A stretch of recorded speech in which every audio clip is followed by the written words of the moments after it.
નમસ્તે દોસ્તો, સ્વાગત છે તમારા બધાનું। તો આજે આપણે ભારતીય દંડ સંહિતામાં કલમ 8 વિશે માહિતી આપશું। તો બને રહો અમારા આ વિડીયોની સાથે। તો કલમ 8 એ લિંગ વિશે સ્પષ્ટ વ્યાખ્યા કરે છે। શા માટે જરૂર છે? તો કાયદામાં હી, શી, મેન, વુમન જેવા શબ્દો આવે છે ત્યાં કોર્ટને સ્પષ્ટ રહે કે એ કોને લાગે છે। કલમ 8 શું કહે છે? તો પુરુષ શબ્દનો અર્થ સ્ત્રીને પણ સામેલ રાખવામાં આવે છે। સ્ત્રી શબ્દનો અર્થ પુરુષને પણ લાગુ પડે છે। એટલે કે કાયદો બંને લિંગ માટે સમાન રીતે લાગુ પડે છે। કાયદામાં લિંગના આધારે કોઈ પણ ભેદભાવ નહીં। કાયદો સૌ માટે એક સરખો છે।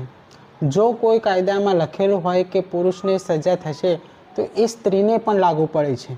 તો આવા જ ઇન્ફોર્મેશન વિડીયો જોવા માટે અમારી યુટ્યુબ ચેનલ રાવલ ઉમાના ટ્રાવેલર જર્નીને લાઇક, શેર અને સબસ્ક્રાઈબ કરવાનું ના ભૂલતા।